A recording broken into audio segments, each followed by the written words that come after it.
Nangayam balai chotava me bagula yap chuga doroje janje ya ya je sense je tuwe so wane Lama jara endavo jingelo sharsavara yudu lo jinde jela bema bo majo tile shara zambo yang jin Senza je dong zo wan de la mai geran da wo jin je lo chang bo la ga re lo ma ra yo cho je re ka wa ju ni je Kebai naroi penche ya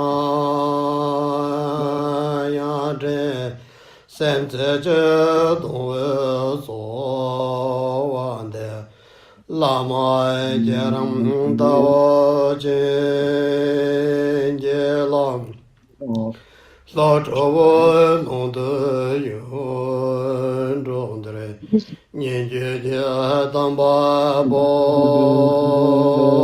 la gyuro cha gyuro mar pa lo za yang zhen sem zi zhe dong we zo wan de la ma ge ran da wo jin ge lo zhuo la ji gang la zhong jia ran ba nian yu jie dang ba zuo da ra jie ba le xie ba yan da ra jie yang zhen sem zhe zhe dong we zo wan de la ma jie ran da wo jin ge lo xia da la gang bo dong zo le wa sa ge zha la yun jie me qian me be jia ru yang zhen sem zi zhe dong we zo wan de la ma jie ran da wo jin ge lo pa pa mo zhu ru nyu gu zhong sa mo sang a ji de re ga ji che rang jiu song ji yang zhen sem zi zhe dong we zo wan de la ma jie ran da wo jin ge lo chang zhe gong ge jiu zong zhi zhu me zhe zhu ge zhu zhu yong la jia chen xian jiu jie gu yang zhen sem zi zhe dong we zo wan de la ma jie ran da wo jin ge lo ne jie zo nian de ne chen xie za we la ma yang zhen sem zi zhe dong we zo wan de la ma jie ran da wo jin ge lo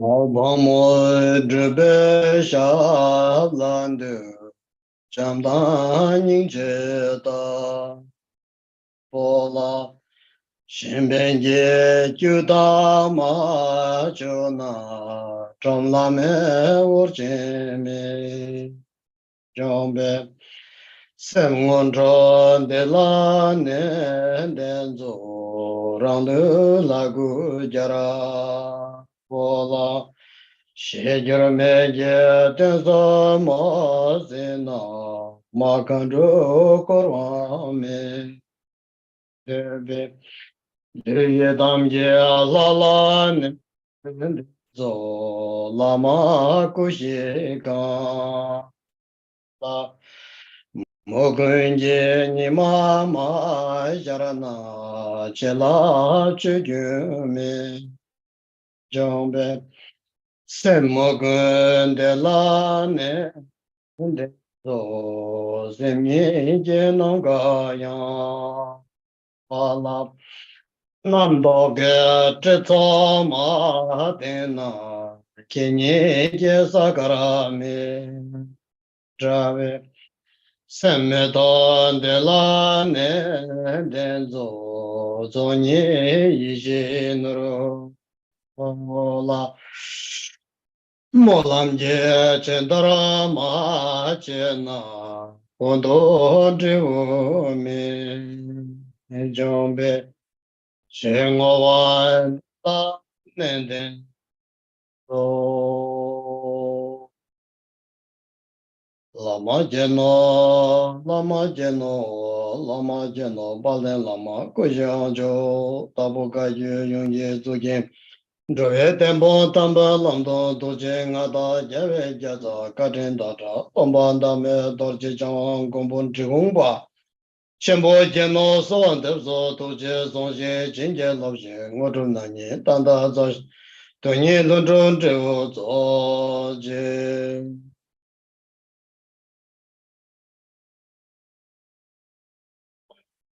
so trashitele Delete. so we have done our 5-fold MAHAMUDRA teachings last year, and we are today here, 2023. We have the basic teachings, so we're going to have the short practice within the 5-fold MAHAMUDRA. And the 5-fold MAHAMUDRA, there is many different texts according to the Tikungaju. There is a longest text, short text, and then there is the many different practice. But the text which we're going to use, this one, you see, it's composed by, not just composed, but it's a short, like kind of summary from the Holiness, our Holiness in Tikung Jamgum.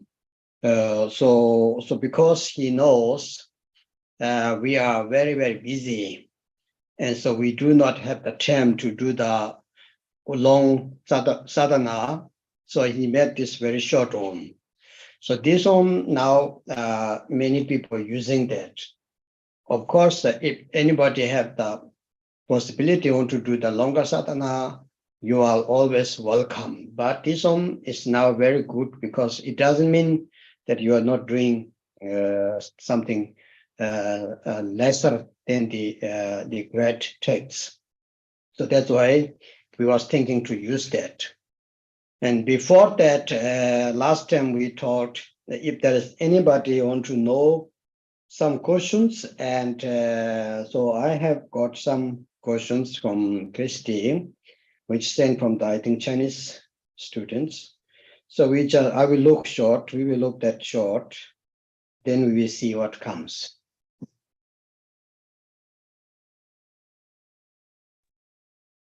Lớp chúng ta thì đã hoàn thành bài giảng ngũ phần đại ấn của năm 2022 rồi. Thì hôm nay là năm 2023, thì chúng ta sẽ có một thời giảng ngắn cũng như là một cái thời gọi là công phu ngắn của chúng ta. Thì khi mà mình nói về những cái bản văn để mà chúng ta tu trì về ngũ phần đại ấn, thì chúng ta có rất là nhiều bản ở trong truyền thống của chúng ta, có rất là nhiều bản, độ dài độ ngắn là tương đối là khác nhau. Tuy nhiên là cái nội dung thì cũng chỉ có một mà thôi. Thì để mà chọn ra được một cái bản nào đó thì chúng ta chọn cái bản của sư tổ để mà chúng ta có thể tu trì. Và chúng ta sẽ dựa vào trong cái bản này để mà chúng ta làm cái bản văn gần như là chính nhất để mà chúng ta tu trì về ngũ phần đại ấn. Thì lần trước thì chúng ta cũng đã có nói sơ qua về việc này rồi, và thêm nữa thì hôm nay có lẽ là sẽ có một thời để gọi là hỏi đáp, bởi vì chị Christy có gửi cho thầy một số những cái câu hỏi. Thì chủ yếu những cái câu hỏi này đến từ các bạn đồng tu của chúng ta, tăng thân của chúng ta ở bên Trung Quốc. Thì chúng ta sẽ cùng nhau tìm hiểu xem là những câu hỏi này như thế nào, và thầy sẽ trả lời những câu hỏi này cho chúng ta.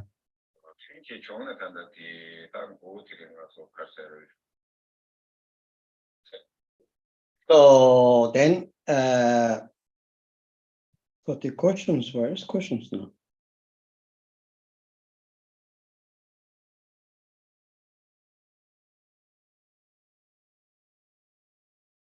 So we have got some questions, which is here.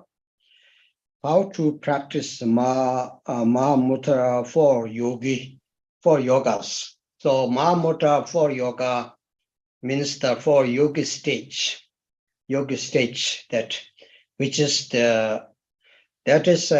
who has already having the basic meditation, which is called the shamatha meditation and vipassana meditation, shine and latong. So if somebody has good basic of the shine meditation, shine means the pacifying or the shamatha meditation, and somebody has also experience with the special insight, which is called the vipassana meditation, then normally comes to the Mahamudra, main Mahamudra practice. So the Mahamudra, 4 stage of Mahamudra, we need that kind of basic. So once who having that, then it's called the single pointed mind, or it's called kind of like one peak of the mind, one peak of the mind, which means that there's no two. It's like kind of the one single pointed mind of the yoga stage. Tejik in Tibet call. So, and then second one is the non-elaborated, the yoga stage of the non-elaborated. So there is nothing to do. So it's beyond all the activities what we have to do, total.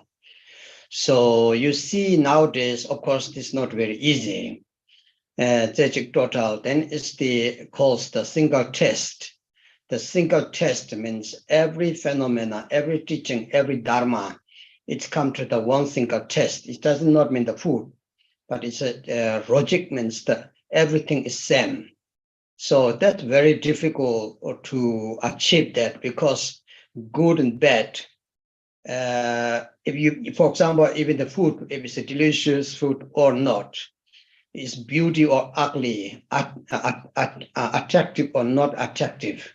So everything, samsara in nirvana, everything is become equal. Ronyom, it's called Tibet, called Ronyom. Ronyom means that everything become equal. So you do not have the special feeling of sadness, happiness, happy feeling, sad feeling. You are beyond that. You are just really in Mahamudra stage, and that's called the single test. And there is the third stage of the Mahamudra, yoga stage of the Mahamudra. Of course, it has more details. And then there is called the non-meditation stage. There is nothing to do, there is nothing to meditate. There is nothing to do, practice, effortless and meditation less. So non-meditation, non-effort. There is nothing to do need with effort, understand? So that is called the Gome, Tibet called Gome. But these 4 yoga stage, each one has 4 division. The first one is the single pointed mind of stage yogi. Yogi stage has again 4 divisions. The third one, the second one is the non-elaborated meditation yogi stage. It had again 4 divisions. And then the meditation of the single chest, it has again 4 divisions. And then last one is non-meditation or not the effortless and non-meditation has again 4 divisions. So this way, the question was how to practice. So the practice, if you really want to do the fourth stage of the yogi practice of the Mahamudra, then we need to go to the Mahamudra, real Mahamudra practice and meditation. In order to do that, no matter who you are, you need the basic of the Shine, Shamatha meditation and Vipassana meditation. That will help you. So if you are already for stage of the Mahamudra yoga practice, you are very lucky. And so you are quite really important. Like you see, like Garchen Rinpoche. Let's say example, Yogi like Garchen Rinpoche. I have my own experience. For example, Rinpoche, if you put him a 5-star hotel with so many good resources and everything, he doesn't become so happy and so joy. But if you put him in the toilet, for example, even need to sleep there, he will not complain that. So it's called Ronyom. Ronyom is equalized. Everything has become equal, good and bad. So everything becomes equal. That's not easy. So in order to have that, we need the basic training of the 5-fold Mahamudra beginning, that the Shamatha meditation, Vipassana meditation, but the system of the Mahamudra system. The Mahamudra system is slightly different than what the 4 foundational mindfulness practice. It's a little different. So this is how to do, okay? The first question was come from, I think, Chinese practitioners. Câu hỏi đầu tiên là 4 du già của Đại Thủ Ấn. 4 du già của Đại Thủ Ấn hay là gọi là 4 trạng thái tu trì của Đại Thủ Ấn, hoặc là 4 trạng thái của một hành giả Đại Thủ Ấn. Thì để mà chúng ta có thể thâm nhập vào được, để chúng ta có thể tiến vào được 4 trạng thái này, thì chúng ta cần phải có cái nền tảng của công phu tu thiền chỉ và tu thiền quán, tức là Samatha và Vipassana, tức là thiền chỉ và thiền để mà chúng ta gọi là thiền minh sát, tức là phải có được cái căn bản của hai loại thiền này, là có cái công phu tu thiền của hai loại thiền định này nhất định rồi, thì chúng ta dựa trên nền tảng đó, chúng ta dựa trên cái căn bản đó, thiền chỉ có nghĩa là chúng ta định tâm, và với thiền quán thì chúng ta sẽ có gọi là thiền minh sát, thì chúng ta sẽ có những cái trải nghiệm, những cái phân tích, những cái nhìn nhận rất rõ ràng của tâm trí mình, rồi chúng ta dựa trên nền tảng này chúng ta mới có thể tiến được đến thiền của Đại Thủ Ấn. Thì khi mà nói về 4 vú già của Đại Thủ Ấn thì thứ nhất đó, trạng thái này chúng ta gọi là nhất tâm. Nhất tâm có nghĩa là tâm của chúng ta trụ vào một chỗ, nó không có lang thang, nó không có lan man qua bên ngoài. Ở trong tiếng Tạng, chữ này gọi là sê chít. Thứ hai, trạng thái gọi là vô vi.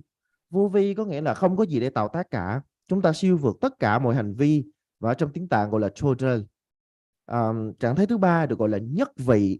Nhất vị lúc bấy giờ thì người du già sĩ hoặc là hành giả du già sẽ nhìn thấy được tất cả mọi pháp, tất cả mọi sự vật hiện tượng đều hòa chung một vị, và trong tiếng Tạng gọi là rochik.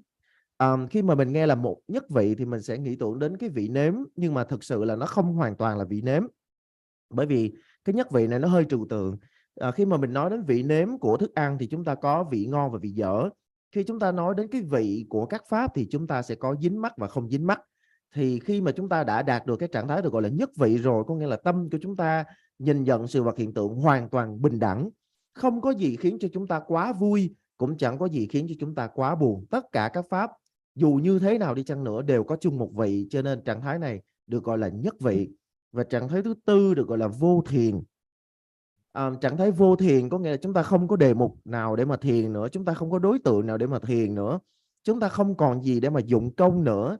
Ở trong tiếng Tạng gọi là gome, thì đó chính là trạng thái vô thiền. Thì ở đây ở mỗi phần, ở mỗi cái trạng thái như vậy sẽ có 4 phần nhỏ. Chẳng hạn như đến trạng thái đầu tiên là trạng thái nhất tâm, thì chúng ta sẽ có 4 phần nhỏ bên trong, tức là 4 cái đề mục tu ở bên trong.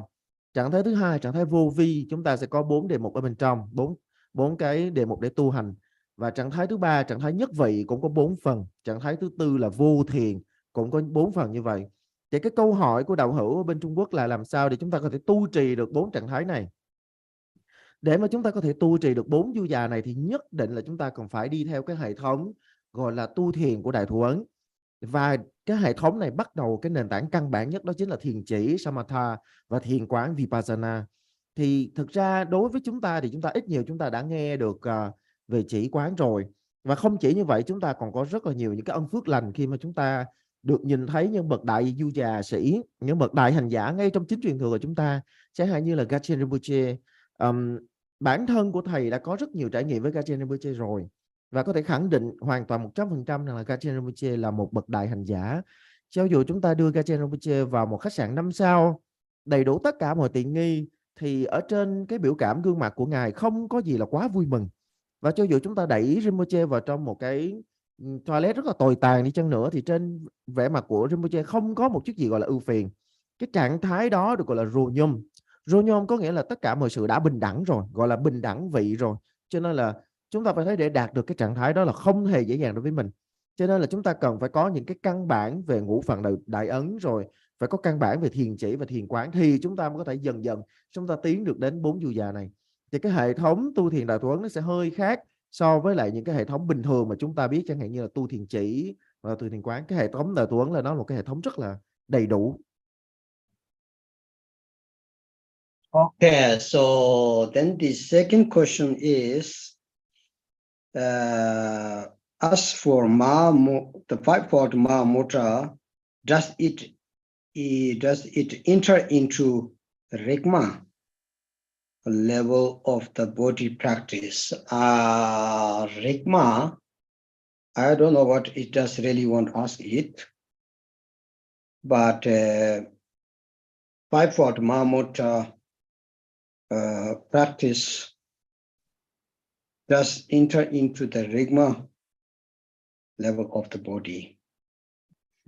Mahamudra practice, I don't know what they want to ask here. Rigma means the Mahamudra practice, that is, of course, physical activities and mental activities, right?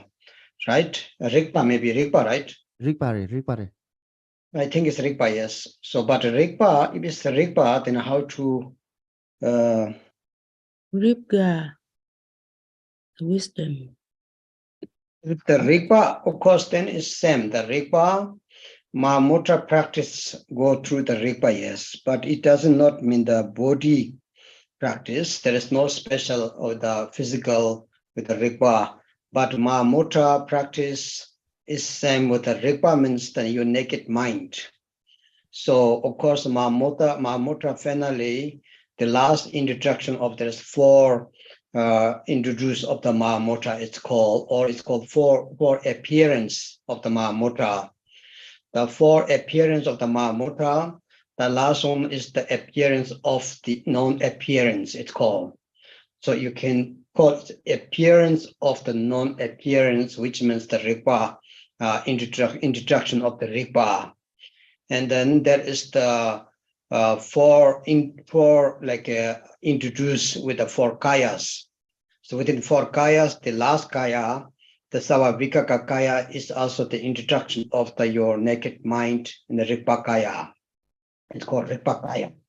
So Mahamudra practice, of course, they will practice with the Rigpa and introduce the Rigpa. What does mean the Rigpa is? Yes, it is within Mahamudra practice, included with the Mahamudra practice. So Rigpa does not mean some special. Rigpa means that your naked mind, that your primordial wisdom, the primordial mind.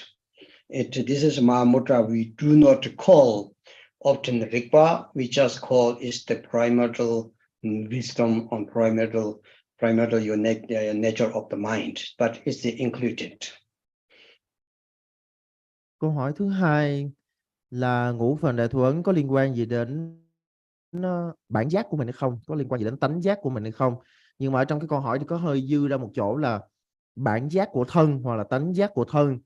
Thì thực sự mà nói thì ngũ phần đại thừa ấn ở trong giáo lý ngũ phần đại thừa ấn của chúng ta có nhắc đến bản giác hoặc là tánh giác của mình, tuy nhiên là nó không hoàn toàn có liên quan gì đến thân của mình.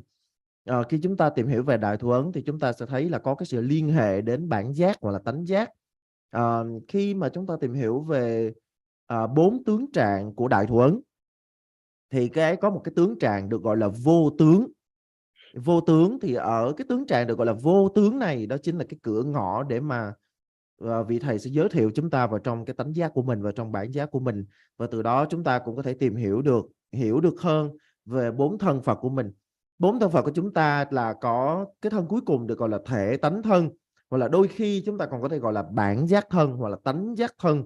Thì ở bên trong giáo lý của ngũ phần đại thừa ấn có giới thiệu, cho nên là khi mà mình nói về tánh giác của mình, khi mà mình nói về bản giác của mình, mà ở trong tiếng Tạng gọi là Rigpa, thì đó chính là cái tánh hằng tri hằng giác của mình. Và đôi khi chúng ta còn ở trong cái nền Phật giáo Việt Nam của mình còn có một cái chữ khác cũng gần giống nghĩa với chữ bản giác, gần như là ngang nhau, đó gọi là vô sư trí, mà sau này một số vị dịch ra là trí nguyên thủy, trí tuệ nguyên thủy, thực ra là vô sư trí, hoặc là đôi khi chúng ta gọi là tánh giác của mình hoặc là bản giác của mình. Cho nên nếu như mà câu hỏi rằng là ngũ phần đại thừa ấn có liên quan gì đến bản giác hay không, có chỉ ra bản giác hay không, thì câu trả lời là có. So there is the three co-emergence of the Mahamudra. It's called the co-emergence of the Dharmakaya. Chuku, it's called Tibet, right? And then it's called the co-emergence of the nature of the mind. Then third one is called co-emergence of the nature of the appearance. So these three co-emergence, when they explain that, so you will understand exactly what does mean the Rigpa is. So in Mahamudra, it's very, very good to explanation about the Rigpa. If somebody want to know it. Nếu như mà chúng ta mà muốn tìm hiểu về bản giác thì thực ra là bản giác sẽ được mô tả theo 3 phương diện được gọi là thể, tánh và dụng. Thì dụng ở đây có nghĩa là hóa thân, hóa hiện, còn thể chính là cái bản chất cốt tủy nhất, và cái tánh chính là cái cũng là một cái bản chất nhưng mà nó lại thể hiện thuộc nhiều về phần gọi là biểu hiện ra bên ngoài, cho nên gọi là tánh. Như vậy đó chính là 3 phương diện của bản giác, đó là thể, tánh và dụng. Thì đây là 3 cái khái niệm mà chúng ta có thể làm quen để mà chúng ta hiểu về bản giác hơn. Then you see third question is that I'm doing through Ngondro in Nyingma lineage, and I can practice fivefold Mahamudra after complete to the Nyingma Ngondro. That's very, very perfect.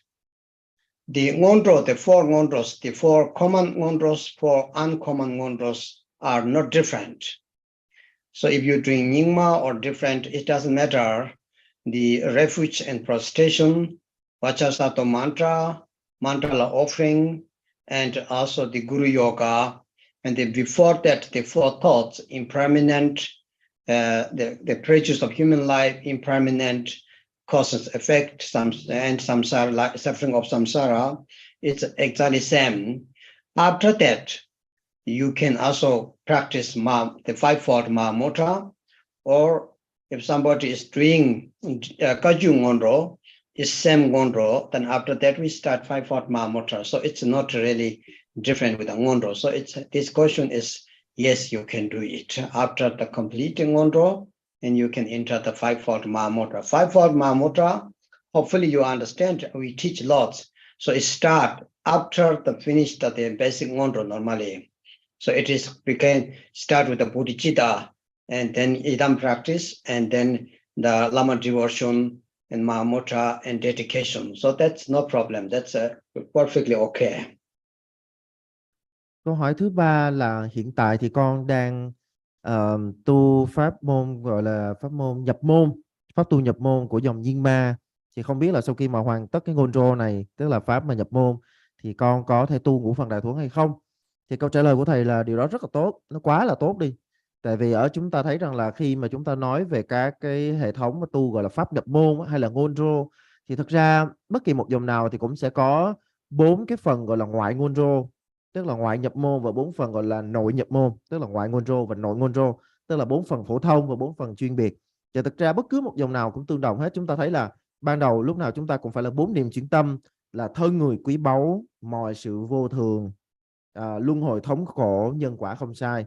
Rồi sau đó chúng ta đi vào trong 4 pháp được gọi là nội nhập môn, tức là nội ngôn rô. Chúng ta có quy y pháp Bồ Đề Tâm, sám hối kim ca tát đọa, cúng dường Bà Nà La và đạo sư Du Già. Thực chất ra chúng ta thấy là tất cả các ngôn rô đều giống như nhau nên không có gì xung đột cả. Cho nên là nếu như mà mình đang tu ngôn rô của dòng Nhiên Ma, tu pháp nhập môn của dòng Nhiên Ma, thì chúng ta cứ tiếp tục chúng ta tu cho đến khi mà chúng ta hoàn thành rồi thì chúng ta tiến vào trong ngũ phần đại thủ ấn.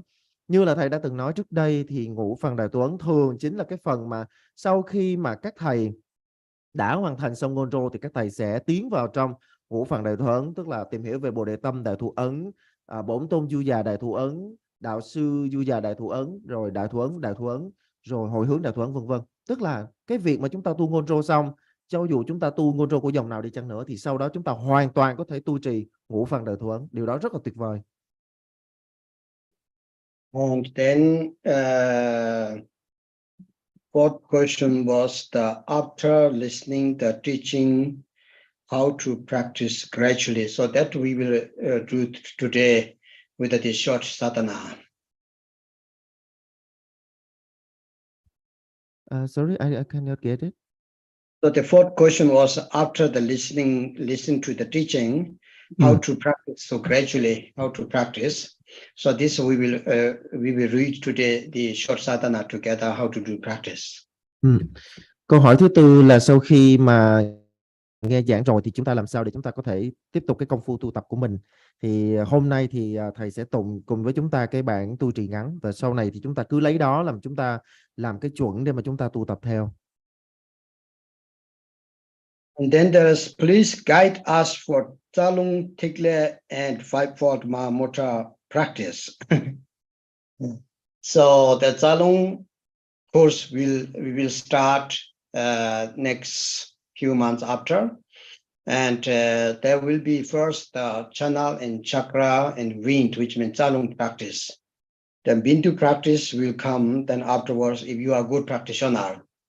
If you all doing good Chalung, and then you can also practice Bindu, but that we will explain during the Chalung course, Chalung teaching. Yes, so today no need to be too much. So anyway, I will guide. Yes, I will try my best to guide you into the Chalung practice. Câu hỏi thứ 5 có tức là sau khi mà xong cái khóa này thì hy vọng là thầy sẽ chỉ cho chúng con về Salon Thiết Lê, có nghĩa là hệ thống mạch khí và tinh để chúng ta tu tập. Thì thực ra sau vài tháng nữa thì chúng ta sẽ có lớp được gọi là lớp Salon, tức là chúng ta sẽ học về hệ thống kinh mạch, các cái khí vận hành ở trong mạch của mình, rồi sau đó chúng ta dần dần chúng ta sẽ đến tinh điểm, tức là Thiết Lê. Thì khi mà mình đã học hiểu được về mạch và khí rồi thì chúng ta mới có thể học tinh điểm. Nhưng mà hôm nay thì thầy sẽ không nhắc gì về cái nội dung của những cái bài này, nhưng mà thầy có thể hứa với chúng ta là thầy sẽ cố gắng hết cái khả năng của mình để thầy truyền đạt những cái kiến thức này cho chúng ta.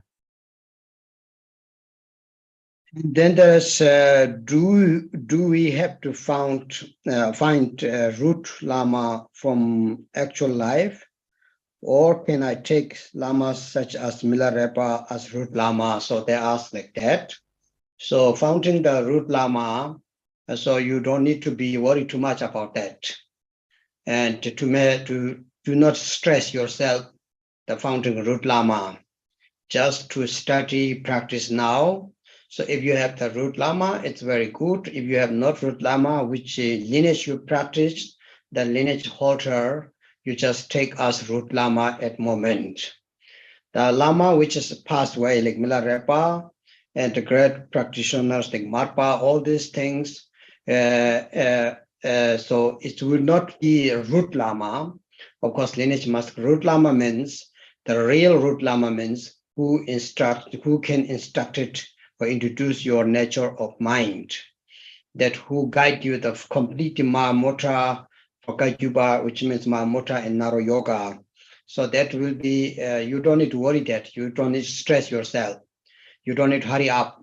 You will find slowly, gradually, one day you will say, that's my Lama. So my root lama, that's no problem. You can have many lamas, but root lama, slowly. Don't stress yourself. Câu hỏi thứ 6 là liệu rằng là con có nên tìm kiếm gọi là bổn sư, tức là thầy gốc của con ở trong cái đời sống thực tế, tức là một con người bằng xương bằng thịt, hay là con có thể nhận chẳng hạn như là Đức Milarepa làm bổn sư của mình. Thì khi mà nói về bổn sư, câu trả lời của thầy là chúng ta không cần phải quá lo lắng. Chúng ta đừng có tạo áp lực lên cái tâm trí của mình, chúng ta đừng có khiến cho tâm trí của mình quá căng thẳng trong cái việc là chúng ta nhất định phải có một vị bổn sư. Cái nhiệm vụ của chúng ta hiện tại là chúng ta cứ cố gắng, chúng ta học và chúng ta tu cho thật tốt. Thì nếu như mà bây giờ hoặc là trong tương lai mà nếu chúng ta có được một vị bổn sư thì điều đó là quá tốt rồi. Nhưng mà nếu như mà chúng ta không có thì chúng ta có thể nương tựa vào, rồi chúng ta gọi là thầy tổ truyền thừa. Thầy tổ truyền thừa của chúng ta là chẳng hạn như Đức Milarepa hoặc là Đức Mapa, thì chúng ta gọi là các vị tổ truyền thừa. Nhưng mà bổn sư á, chúng ta gọi là bổn sư hoặc là thầy gốc á, chính là cái người mà sẽ trực chỉ chân tâm cho mình, là cái người mà chỉ thẳng cái tâm cho mình, và ngay lúc đó là mình nhận ra được cái tâm của mình, cái tâm chân thật của mình, cái tánh chân thật của mình nó ở đâu, thì đó gọi là vị bổn sư. Nhưng mà việc đó thì nó không dễ dàng gì, cho nên là chúng ta không cần phải quá vội, tức là phải quá gấp gáp trong cái việc là chúng ta phải tìm kiếm bổn sư. Rồi chúng ta cứ từ từ, chúng ta để thời gian trôi qua, đúng ngày đúng giờ thì thầy sẽ đến với mình thôi. Khi mà mình nói về thầy thì chúng ta có rất nhiều vị thầy, nhưng mà bổn sư của chúng ta, cái người mà chỉ thẳng cái tâm cho mình, thì thực sự là điều đó sẽ cần thời gian, cho nên là chúng ta đừng có vội gấp. So Savinte said, it takes few hours for entire Guru Puja offering. Is it any easier way? Then maybe they ask the term 8. What is the best time to do Guru Yoga? Guru Yoga practice, of course, best time is the morning, but it's not a special timing, 9 or the 10 or whatever. Just as you can, early morning is to do the Guru Yoga practice. And now they said second thing is it takes few hours. So if you go do this within Guru Yoga here, it takes only few minutes. So that will be very easy for you. Câu hỏi thứ 7 là khi mà con tu trì gọi là pháp cúng dường đạo sư Lama Chupa thì nó phải mất vài tiếng đồng hồ. Thì không biết là có cách nào mà gọi là ngắn hơn hoặc là dễ hơn hay không. Và câu hỏi thứ 2 đó là thời điểm tốt nhất để mà tu tập đạo sư Du Già. Thì bây giờ sẽ nói về trước nhất là về cái thời điểm mà tốt nhất để tu trì đạo sư Du Già, thì đó chính là buổi sáng, vào buổi sáng. Nhưng mà thật sự mà nói thì sẽ không có một cái giờ nào cố định để gọi là nhất định là phải chỉ có giờ đó chúng ta mới tu được đạo sư Du Già. Nếu như buổi sáng mà mình có thể tu được thì mình tu, còn không thì buổi chiều, buổi tối, bất cứ khi nào mà mình có thể tu được thì mình tu thôi. Cho nên nói là tốt nhất thì là buổi sáng, nhưng thực sự thì sẽ không cố định một cái giờ nào cả. Còn nói về tu trì mà cúng dường đạo sư mất vài tiếng, thì nếu như chúng ta tụng đạo sư Du Già ở trong cái bản kinh ngắn, cái bản tụng ngắn này của chúng ta thì chỉ mất đâu đó vài phút mà thôi. Oh, then they said, do we have any concern to eat meat during the practice? So all lower tantra, Kriya Tantra and Charya Tantra practice, actually it's avoid to eat meat during the practice, during the empowerment, during the retreat, and during the practice. For example, you start beginning Tara practice until finish Tara practice. So during that practice, if you have the break one day, for example, Tara, retreat, morning start, and then midday is you have break. So until you have not finished, so it's better not eat the meat or the lower tantra. So the higher tantra, there's not much talk about the meat. And in Naro Yoga and all other practice are different. There is some different, some samayas are different. Anyway, in the sutra, in the Vinaya, of course, it's not prohibited, but of course, better not take the Vinaya, and especially Mahayana Sochong. If you take the 8 vows what Mahayana, what it perceive, the perceived, so that's all. Then better not, of course, eat meat. So that is the question. Everything here. Yeah. Last one, how to practice the West breathing. So the West breathing we will talk about in the next time Salon course. Okay. Câu hỏi số 8 có liên quan đến cái việc là khi mà chúng ta tu trì như vậy thì chúng ta có bắt buộc là phải ăn chay hay không, tức là chúng ta bỏ hoàn toàn cái việc ăn mặn hay không. Tức là câu hỏi là nó liên quan đến việc là ăn mặn nó có ảnh hưởng gì đến trong cái việc tu tập của chúng ta hay không. Thì câu trả lời của thầy là nếu như mà chúng ta gọi là tu tập theo các pháp thuộc về những tầng mật điển thấp hơn, tức là những tầng mật điển mà chúng ta gọi là tác mật hoặc là hành mật á, thì sẽ yêu cầu ăn chay, thì sẽ yêu cầu chúng ta cần phải ăn chay, chẳng hạn như khi chúng ta thọ các cái lễ quán đảnh, lễ gia lực, hoặc là khi chúng ta nhập thất, hoặc là trong thời gian mà chúng ta tu trì, chẳng hạn như là hôm đó chúng ta tu trì pháp môn thánh độ mẫu Tara một ngày, thì trong vòng 24 tiếng đó thì sẽ có những cái thời nghỉ, thì những cái thời nghỉ đó thì chúng ta sẽ được khuyên là không nên ăn mặn, nên chay tịnh, tức là tu mẹ Tara một ngày là trong cả một ngày đó chúng ta chay tịnh hoàn toàn, chúng ta không có ăn thịt. Tuy nhiên là sẽ có một số pháp thuộc về tầng mật điển cao thì sẽ không có gần như là bắt buộc cái việc ăn chay này của chúng ta. Rồi cũng chẳng hạn như là một số pháp như là Naro lục pháp thì cũng sẽ có một số giới. Nói chung thì tùy theo từng cấp độ mật điển mà sẽ có một số những cái giới nguyện khác nhau. Tự chung nói cái việc ăn chay thì ở trong kinh và luận thì cũng đã nói rồi. Chẳng hạn như là khi mà chúng ta tu trì thọ bát quan trai ấy, thì gần như là bất kỳ một cái thất bát quan trai nào chúng ta cũng phải ăn chay, chúng ta không có ăn mặn. Thì đó là cái câu trả lời của thầy liên quan đến việc là ăn chay hay ăn mặn. Và có một câu hỏi là mong là thầy sẽ chỉ cho chúng con cái phương pháp gọi là thở bình. Thì phương pháp thở bình á, thì thầy sẽ chia sẻ với chúng ta trong cái khóa học Salon sắp tới.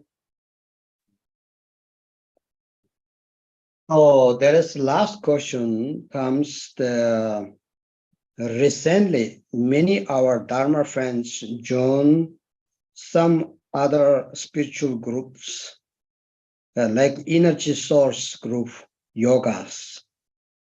Can DRUPON help make clear for students just want to focus on Buddhist to enlightenment? So it is like that. You all know that our Dharma practice has two goals, always two goals. There's always two benefits. The short-term benefit is that in this lifetime that you become happy and that you can become good person. The main thing is that you become good people, good human being, good boy and good girl. And you become good boy, good girl, so your life become happy because people will like you.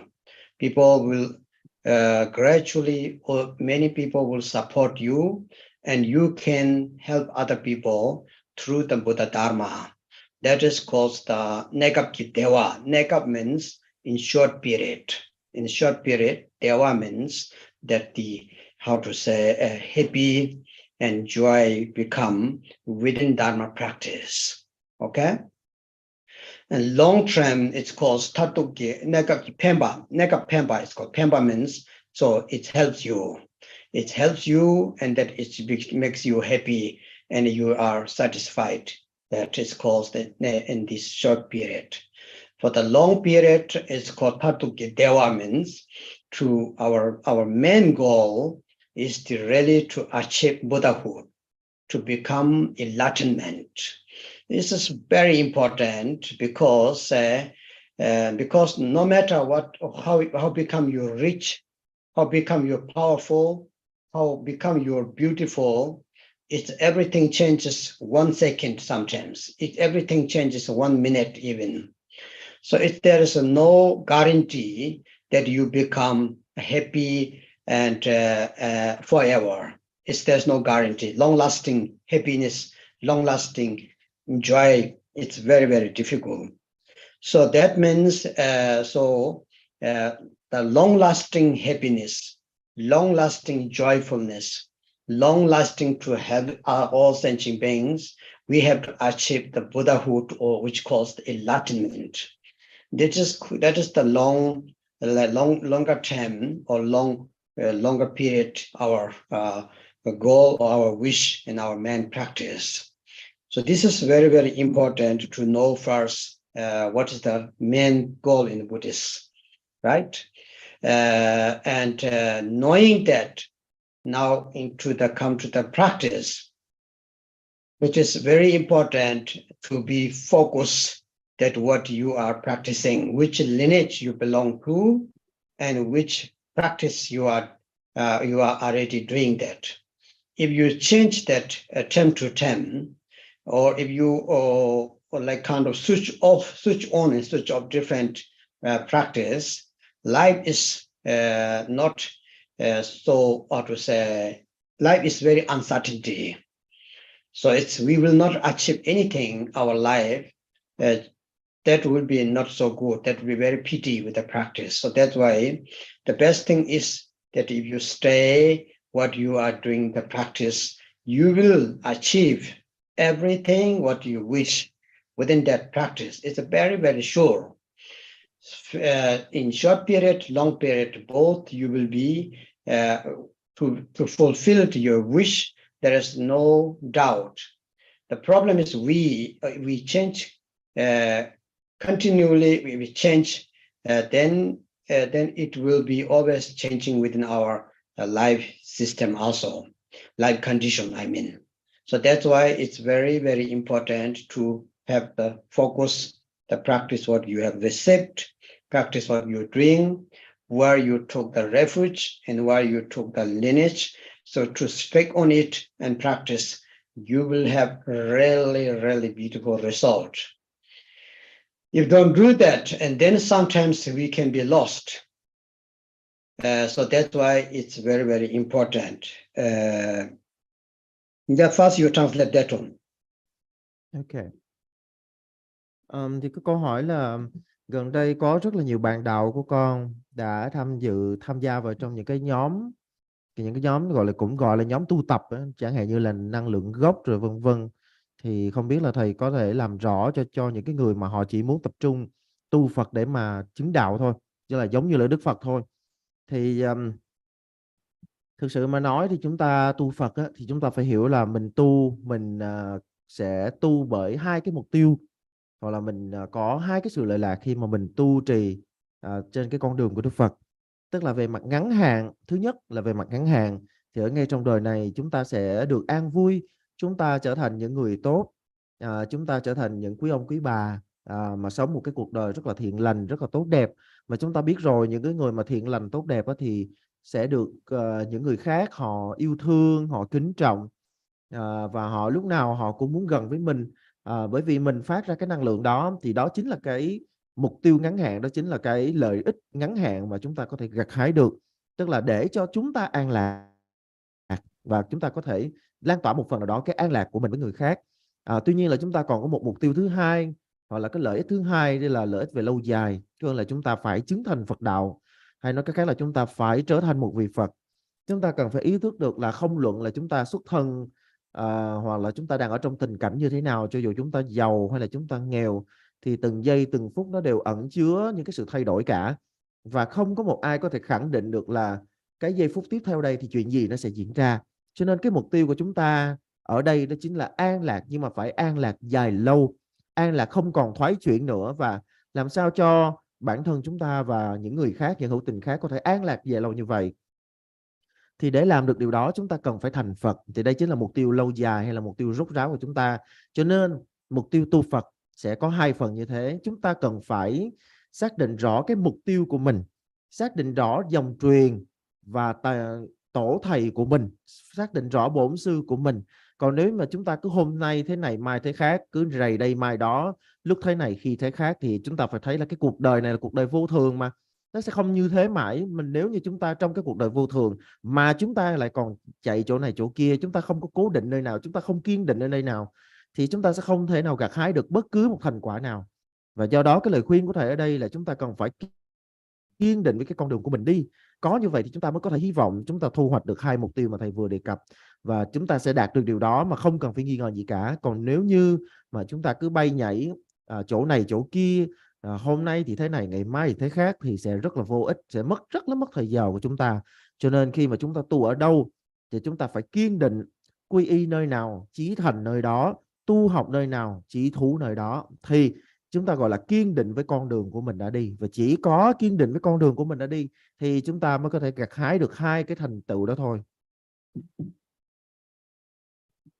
So that is very important. Another thing is, if anyone you here today, our Dharma friends, if anyone you have received one of the very profound and very easy as well teaching from Gambopa, which calls the heart advice for the Dharma practitioners, to the Dharma practitioners from the Gambopa, the precious garland of the excellent path.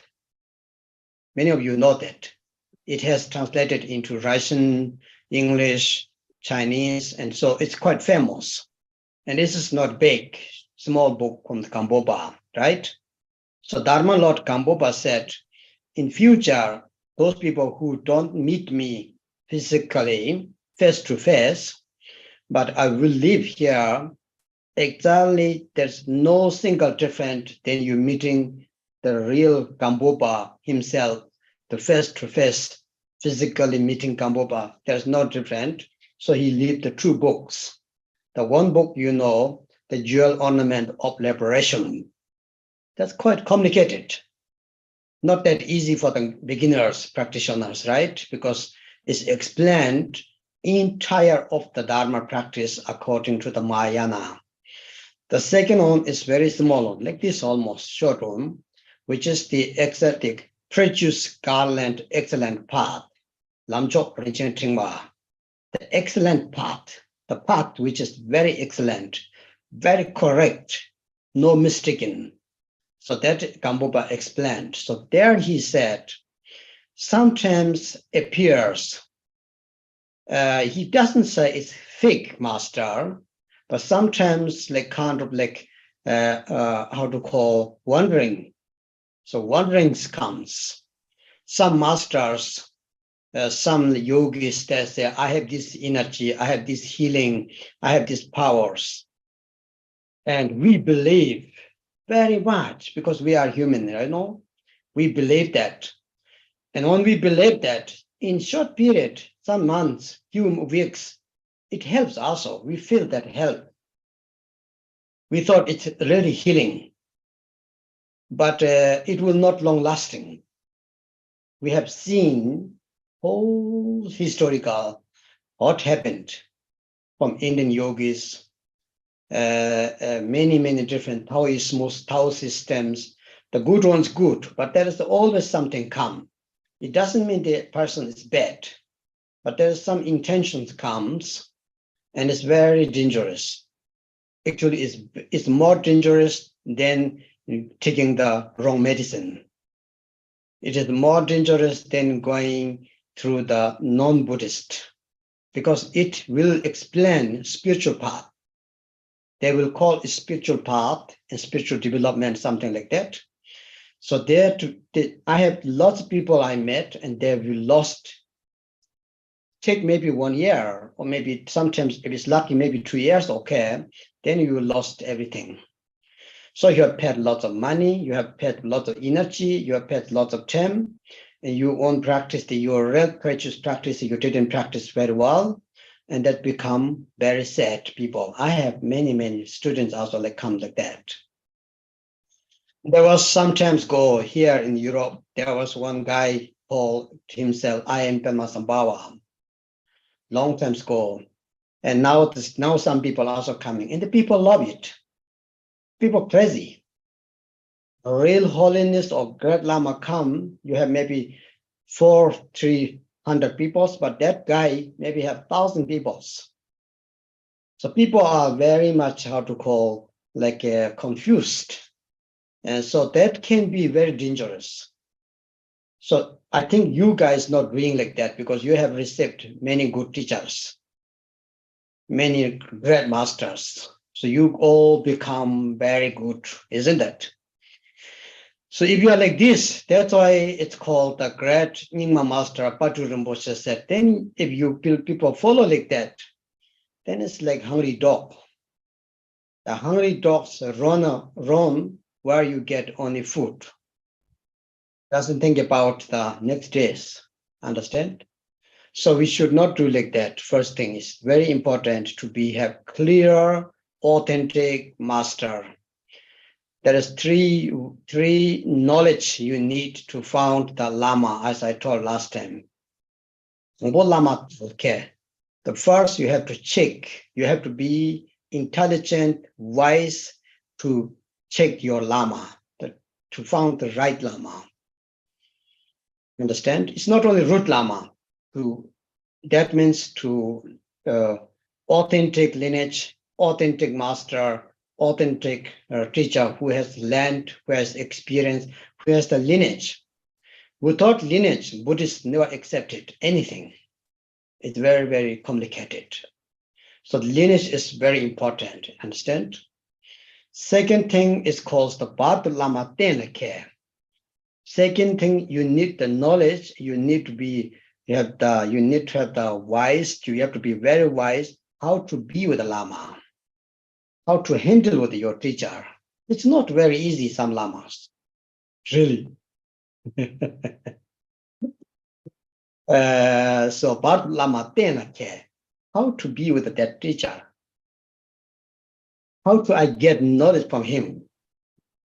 The third one is how to get knowledge from the Lama. That's also very not easy. The real one will not give you so easy because the real one want you make a good student.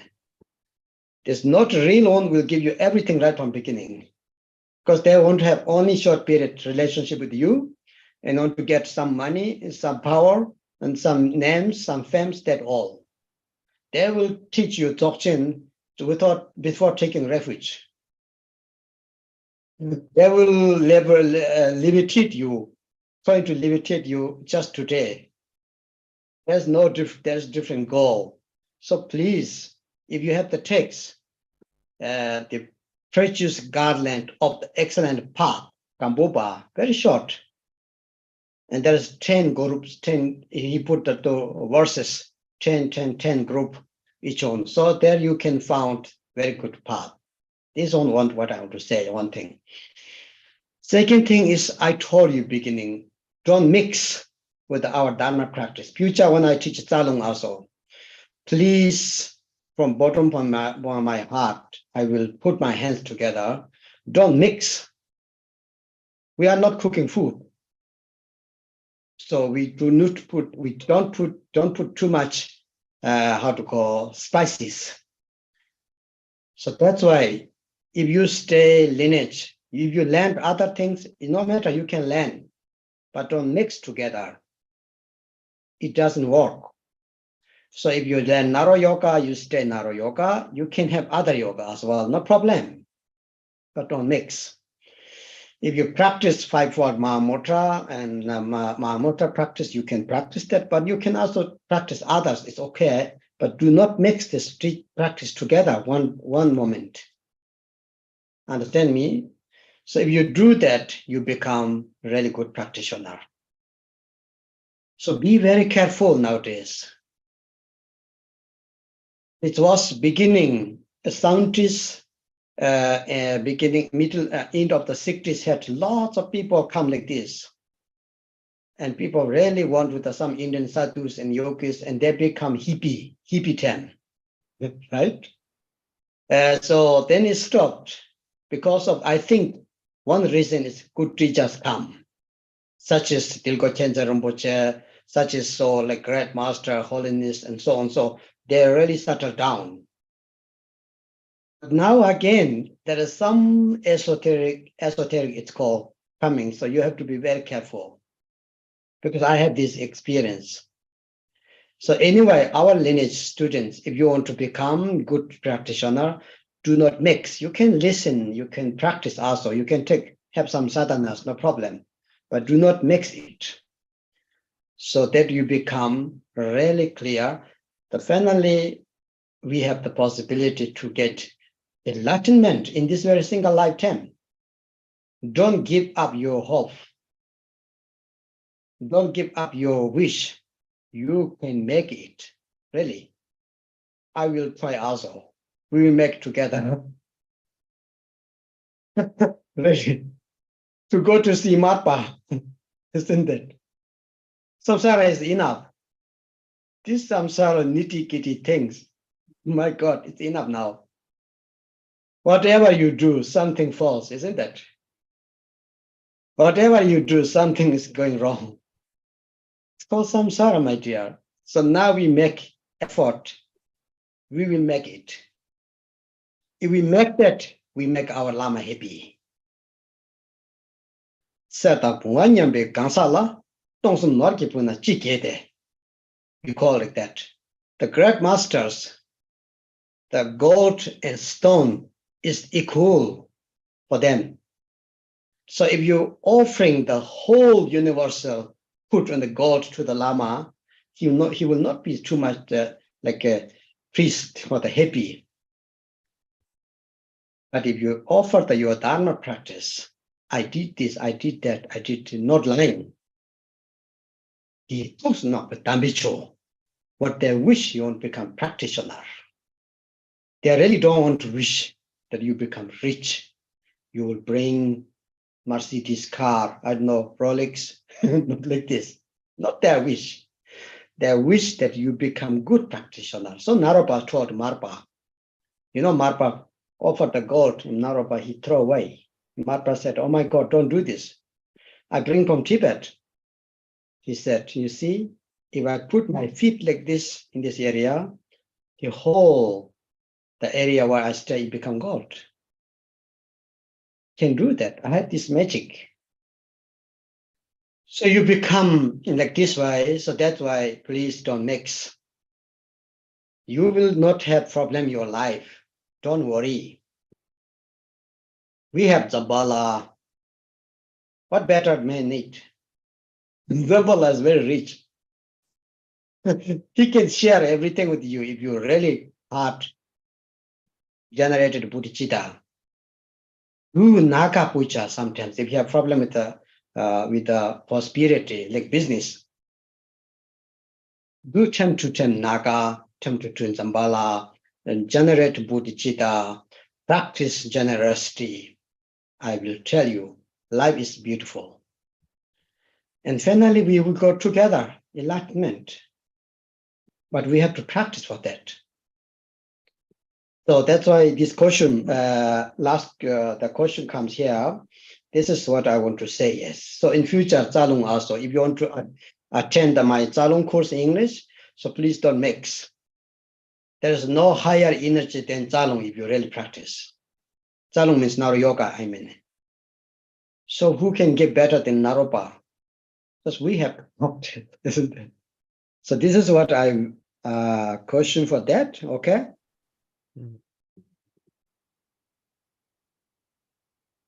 Ok.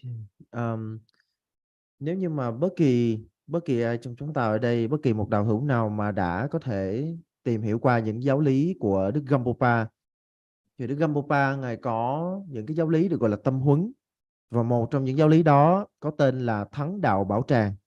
Thì đây là một cái gọi là một cái trước tác rất là nổi tiếng của Đức Gampopa, và thực ra thì tác phẩm này cũng ngắn thôi. Thì Đức Gampopa đã từng nói rằng là cho dù là mai sau sẽ có những người mà họ không thể nào gặp ta trực tiếp được, nhưng một khi mà họ đã nhìn thấy được bản văn này, khi mà họ đã gặp được bản văn này, thì họ cũng chẳng khác gì là họ đã nhìn thấy chính ta bằng xương bằng thịt.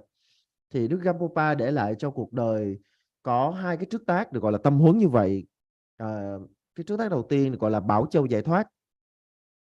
Bảo Châu Giải Thoát thì ở trong đó Đức Gampopa giải thích toàn bộ, mô tả toàn bộ những cái giai trình tu đạo của một người tu theo cái đường lối của Phật giáo phát triển, tức là Phật giáo Đại Thừa.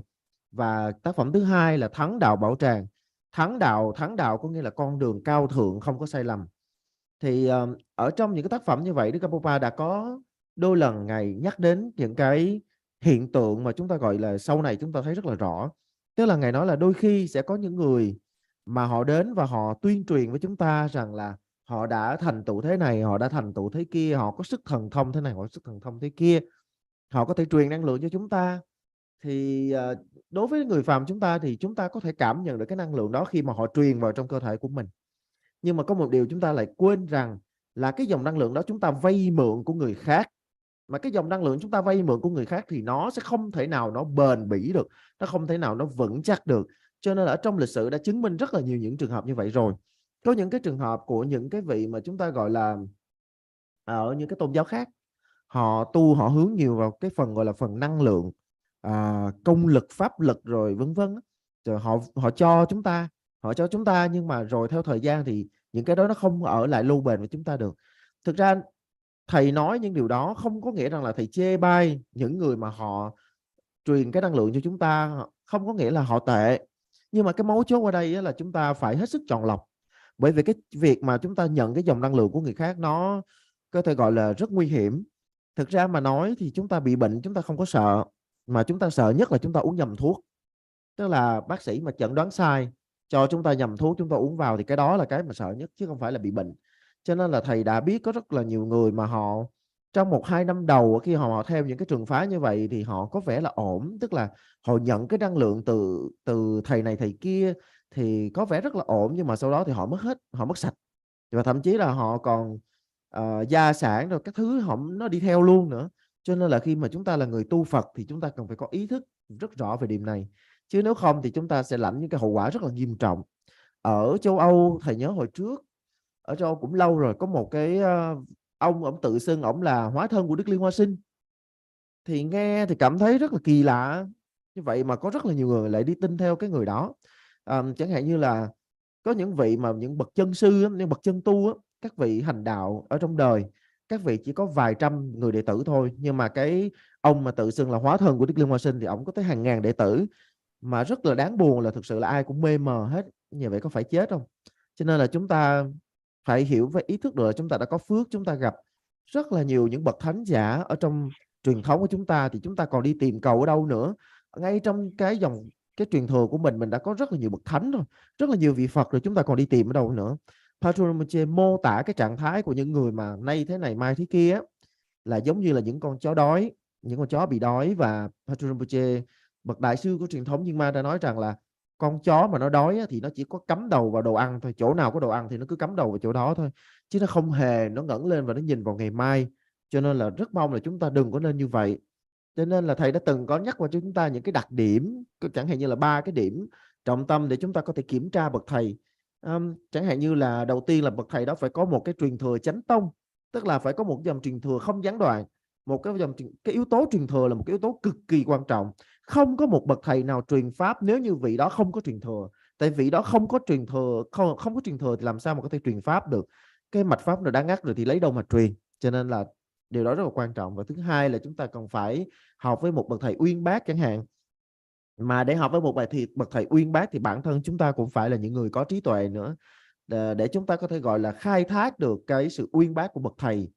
Tại vì nhiều khi chúng ta phải hiểu là không dễ để mà chúng ta học với lại những bậc thầy mà thực sự là có trí tuệ, những bậc thầy thực sự là có những cái sự gọi là những cái trải nghiệm, những cái kinh nghiệm đâu, những cái công phu tu tập đâu. Tại vì thực sự là một bậc thầy chân chính các vị không có dễ mà truyền trao giáo pháp, mà các vị thường là các vị, bởi vì do là các vị là những bậc chân tu mà, cho nên các vị sẽ yêu cầu rất là cao đối với người học trò của mình, cho nên là không dễ gì mà truyền trao giáo lý. Vậy mà vẫn có những cái người mà họ đi khắp nơi họ kêu là họ sẵn sàng họ truyền, thậm chí là truyền cả những cái pháp rất là cao, chẳng hạn như là Dzogchen, tức là đại viên mãn, tức là chỉ cần đến với chúng ta đến với họ thôi, họ sẵn sàng họ truyền cái đó cho mình, truyền không có cần gì hết. Nhưng mà họ lại đến với một cái mục tiêu khác.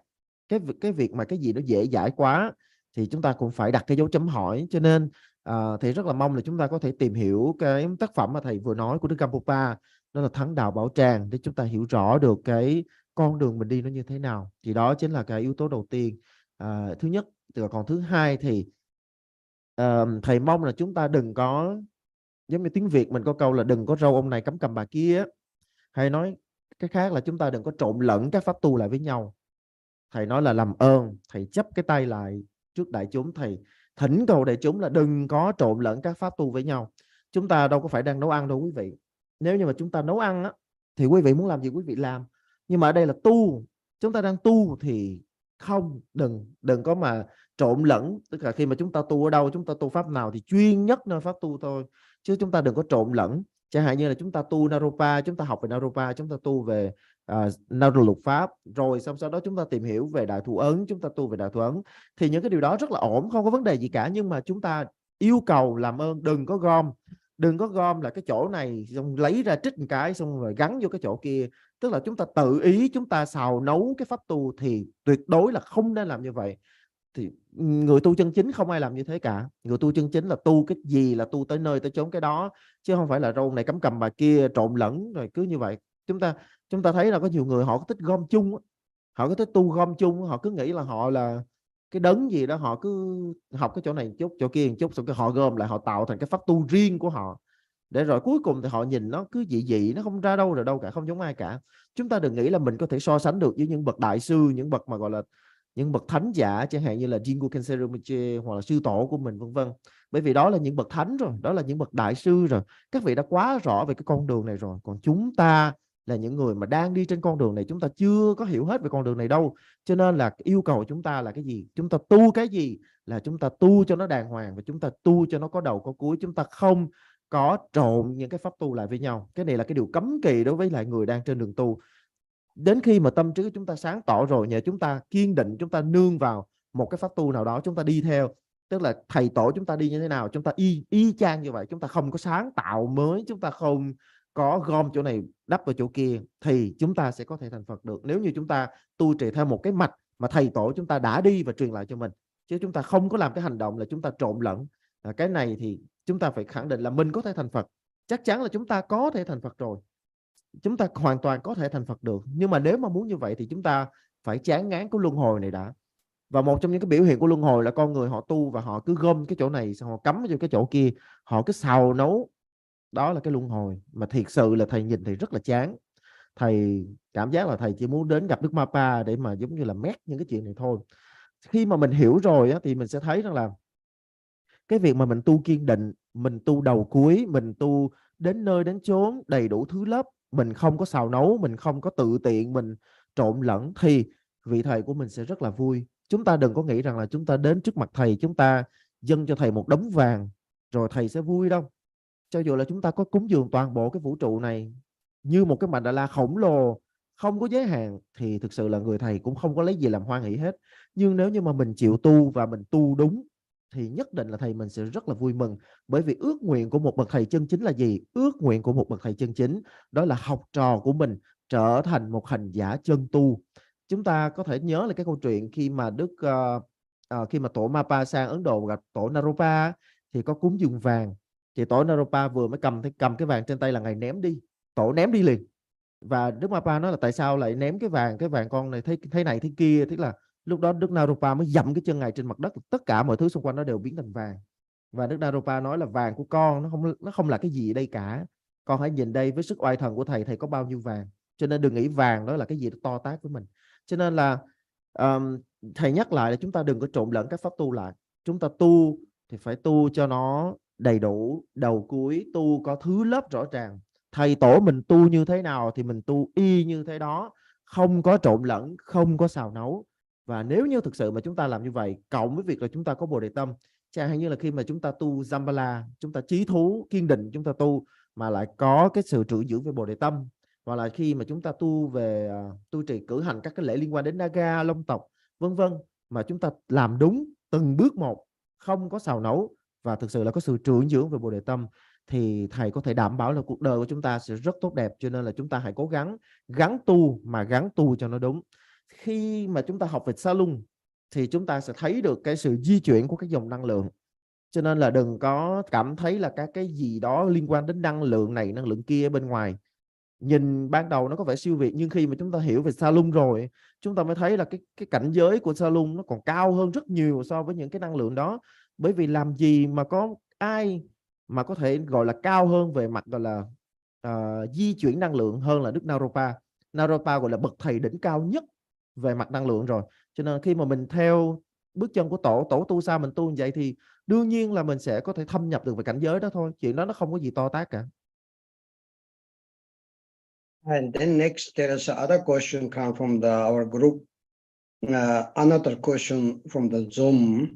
What is the foundation to the practice Chalung? And what is the relationship between Chalung and meditation? So this question, the foundation of the Chalung, we will teach when we begin the Chalung course in English. Actually, we have to learn about the channel, chakra, the basic way, and then we need to learn the wind, different wind systems, and we need to learn different Bindu systems in later on. So that is the basic knowledge. Is the Chalung. We need the foundation. Need the Buddhist knowledge. The how to call foundation of the Buddhist knowledge, which we already talked a lot about. That we need relationship between Chalung and meditation. Chalung is need also within the meditation. So there are three meditation. Meditation Tibet called Gomba. Gom means to meditate and to practice.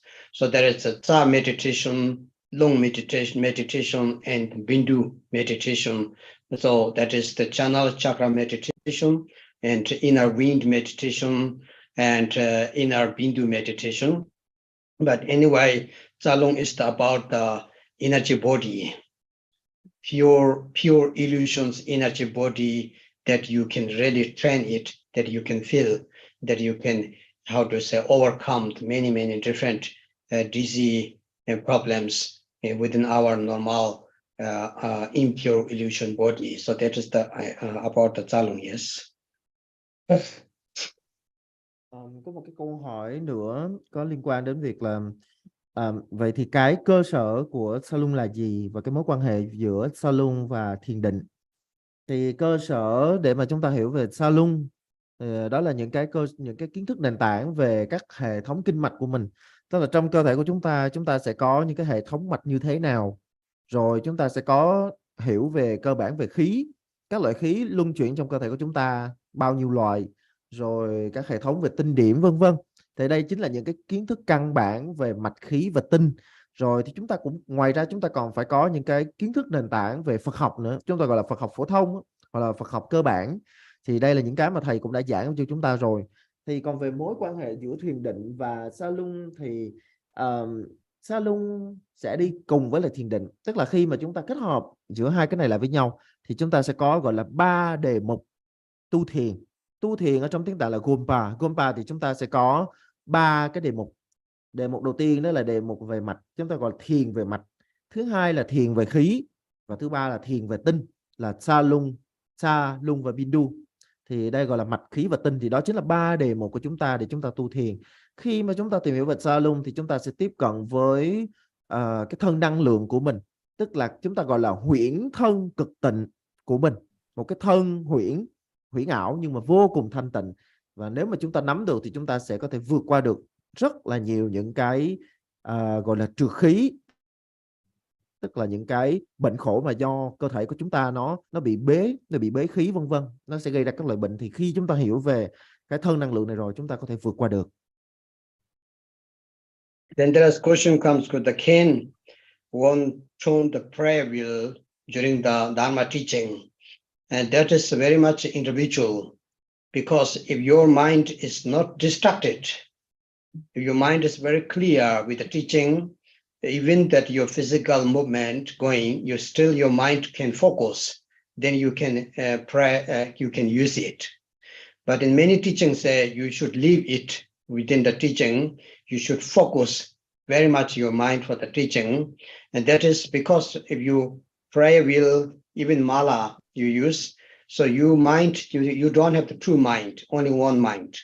That one man mind is focused like 50% on the prayer wheel, 50% to the teacher, then you lose the focus. So that's why it's very important to do that. Remember, there was one monk during Buddha time, and he was always saying he was using, I think he was using the mala.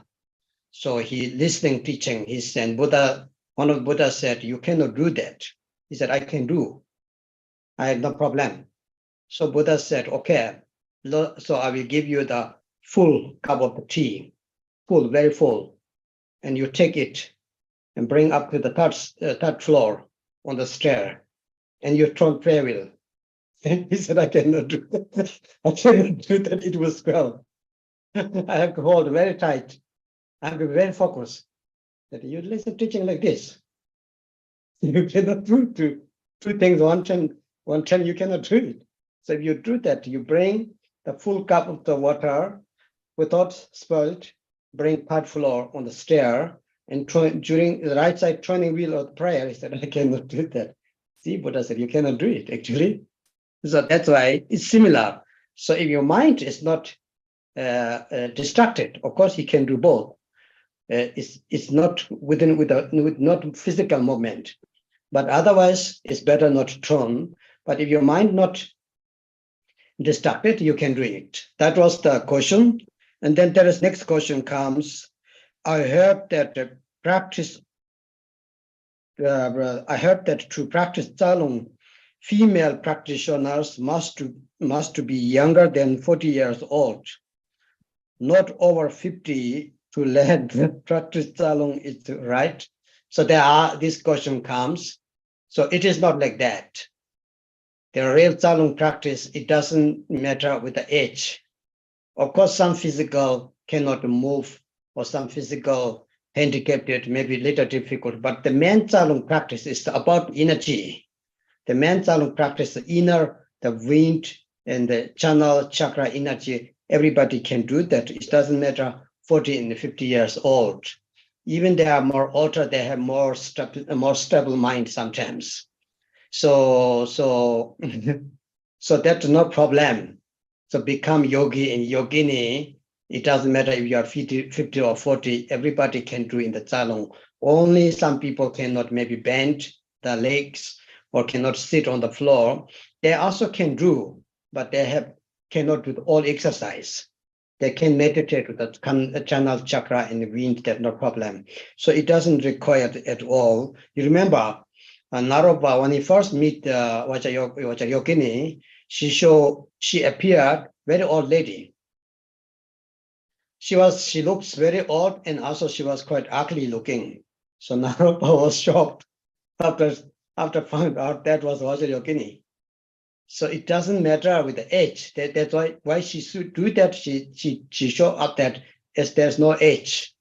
So Tsalung is become like that. So you don't need to be worried about that female or the male both 50 or 40, even 60. I have 80 years old student, even very good, really very, very, very good. So you remember the Tibetan master, the Tibetan medicine master, Yudo. When Yudo become 82, so he become the yoga master. He got the diploma when he was 82. So it doesn't matter. So this question is like that, okay? Có một câu hỏi là con có thể vừa nghe pháp mà lại vừa quay kinh luân hoặc là trì chú hay không? Thì thực sự là câu trả lời là nếu như mà thực sự mà chúng ta có một cái tâm gọi là định á, chúng ta có cái định lực và chúng ta ý thức rõ được là mình đang làm gì, là phải có định nha. Tức là tâm chúng ta phải sáng tỏ ở một mức độ nào đó rồi và mình đã nắm rõ được giáo lý rồi thì chúng ta có thể làm được như vậy. Tuy nhiên là các thầy vẫn luôn luôn khuyên chúng ta là việc nào ra việc đó, có nghĩa là phải có cái sự chí thú trong cái việc mình làm, phải có cái sự nhất tâm trong việc mình làm. Cho dù là chúng ta quay kinh luân hoặc là chúng ta trì niệm lấy cái chuỗi chúng ta lần lần thì điều đó nó có thể khiến cho chúng ta bị phân tâm, tức là phân tâm vào cái kinh luân hoặc là phân tâm vào cái chuỗi hạt của mình. Chúng ta không có nên như vậy. Chúng ta làm việc gì là làm việc đó. Ví dụ như nghe pháp là buông bỏ hết, ngồi đó mà định tâm mà nghe thôi. Thì chúng ta không có làm việc này việc kia. Vào thời của Đức Phật thì có một thầy tỳ kheo đó vừa nghe Đức Phật giảng mà vừa lần chuỗi. Thì Đức Phật có thấy Đức Phật nói rằng là ông không có nên làm như vậy. Thì thầy tỳ kheo đó có giống như là hơi cãi lại với Đức Phật, nói là con làm con thấy đâu vấn đề gì hết. Thì Đức Phật mới nói là nếu như mà như vậy thì ông cầm, Như Lai sẽ đưa cho một cái ly đầy nước lên tới miệng và yêu cầu là ông hãy mang lên trên lầu 3 của một tòa nhà. Thì thầy tỳ kheo đó là chịu, không làm được. Phải nói là phải buông cái chuỗi xuống thì con mới có thể làm được điều đó. Còn nếu mà bây giờ mà con mà cầm cái chuỗi thì con không làm được. Thì Phật nói là cũng như vậy, khi mà ông nghe giáo lý thì ông cần phải tập trung, chứ không nên là nghe với cái sự phân tâm như vậy. Tức nghĩa là tâm chúng ta phải định, nhưng mình không có mà ngồi mình làm cái việc khác. Thực ra thì mình nghĩ là cái việc đó nó vô hại, tại vì kinh luân mà, tại vì chuỗi hạt của mình mà, nhưng mà thực sự nó có thể khiến được mình phân tâm. Còn nếu mà tâm của mình định rồi thì không nói, nhưng mà tâm của chúng ta thường là nó sẽ không có định. Nếu như mà mình định được tâm rồi thì mình có ngồi đó mình quay kinh luân hay mình lần chuỗi thì nó không vấn đề gì hết. Tuy nhiên là thường thì chúng ta không có được như vậy, cho nên là chúng ta sẽ bị phân tâm. Do đó là nếu như mà chúng ta nghe pháp thì chúng ta hãy tập trung, tức là việc nào ra việc đó, chúng ta không có đang xen các việc lại với nhau. Và có một câu hỏi tiếp theo là có phải là việc mà học về salon thì sẽ yêu cầu là người nữ phải trẻ hơn 40 tuổi và không quá 50? Tức là họ nghe như vậy, tức là phụ nữ thì phải trẻ hơn 40 tuổi và không quá 50. Thì thực sự thì thầy muốn chúng ta hiểu rằng là cái việc mà chúng ta học về salon và chúng ta tu về salon nó không có liên quan gì đến cái tuổi tác vật lý của mình. Tuổi tác vật lý nó nghĩa là cái sự lão hóa trong cái cơ thể của mình. Thì thực sự khi mà chúng ta học về salon, chúng ta tu về salon có nghĩa là chúng ta học về mạch và khí, tức là nó nằm ở bên trong, nằm ở trong cái thân vi tế của mình á, chứ nó không có nằm ở cái thân thô lậu bên ngoài, cho nên là nó không có liên quan gì về chuyện là chúng ta 40 hay 50 tuổi. Người lớn thì lớn chứ nhiều khi là lại còn có định lực hơn là người trẻ nữa. Cho nên là có thể là sẽ có những người mà họ có những cái vấn đề về xương khớp, họ không thể nào có thể theo được hết tất cả các bài tập, nhưng mà điều đó không có vấn đề gì cả. Chúng ta cần phải nhớ là cái giây phút mà Đức Naropa, tổ Naropa gặp Kim Cương Du Già Mẫu để mà thọ nhận giáo lý, là lúc đó thì Kim Cương Du Già Mẫu xuất hiện với Đức Naropa là cực kỳ, trong thân tướng rất là già, là một bà lão rất là già và thậm chí còn rất xấu. Nó khiến cho tổ Naropa sốc nặng luôn. Nhưng mà điều đó nó cho thấy rằng là giáo lý của ngài không có liên quan gì đến tuổi tác hết, cho nên chúng ta không cần lo. 60 hay thậm chí 80 nếu mà còn sức để mà học thì cứ học, không vấn đề gì cả. Ở trong lịch sử của Tây Tạng có một bậc thầy rất là vĩ đại là Du Thóc tới năm 82 tuổi ngài mới trở thành một bậc đại sư về Yuja. 82 tuổi, cho nên chúng ta không có vấn đề gì, đừng có lo lắng về tuổi tác. Well, there is a Zoom question. The second one, the first one is the people over 50 years can do Zalung or not. That I have already answered. Everybody can do that, okay? Especially Zalung will make you younger. Zalung will make you more fit. So that's why you should do that. And the second question is does one need to restrict sexual activities during Zalung practice? This Zalung practice, there is nothing mentioned about it. There is nothing to do. You can keep normal what you are. But of course, in the Naro Yoga, maybe you heard that in Bindu practice, in Tummo practice, there is some special trainings comes. It doesn't mean restrict, but then there is some substance Bindus and wisdom Bindus, and then they talk about laws.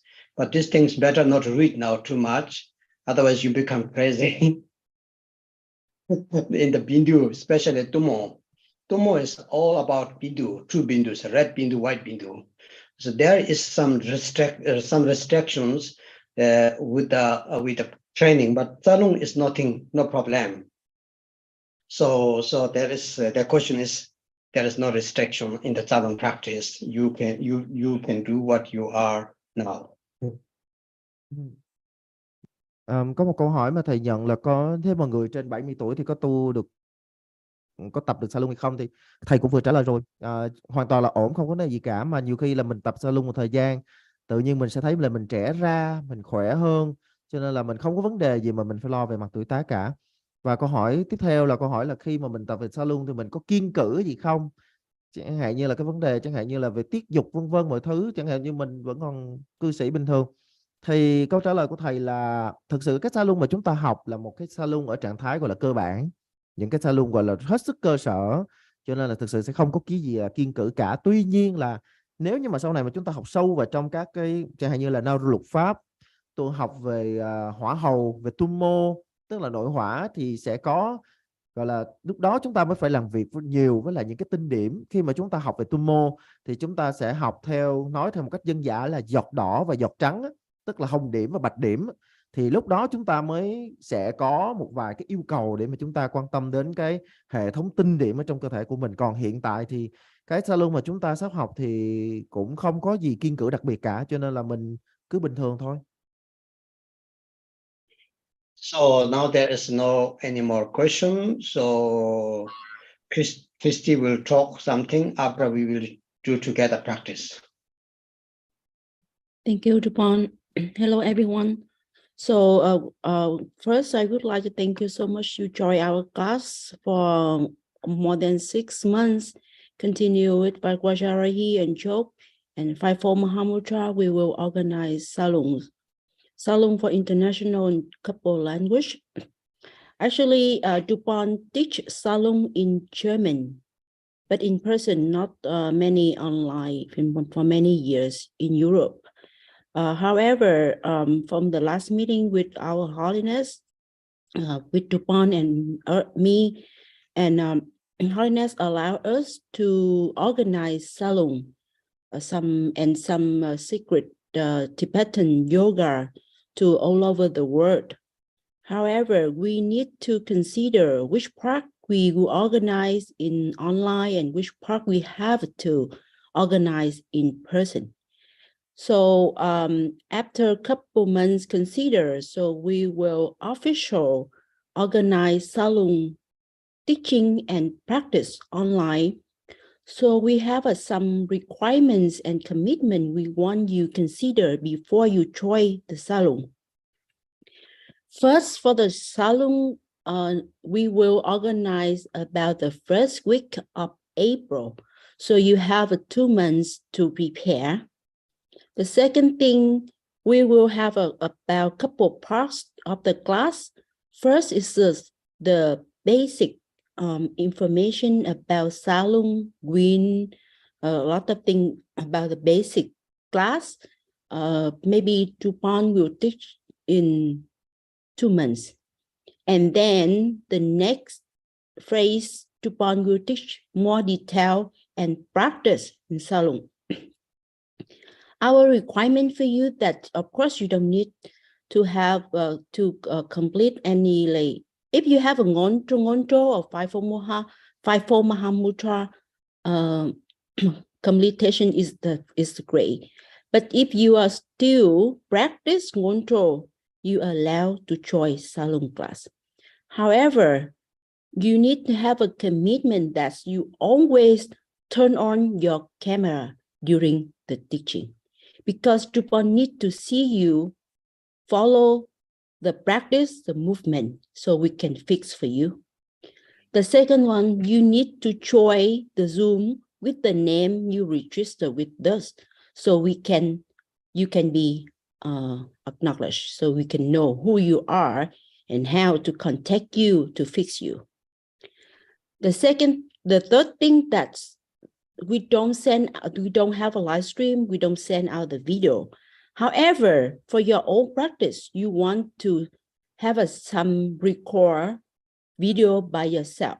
You can do that, but don't send or share to anyone that they are not in class, not allowed to join the class, or they don't study with us, okay?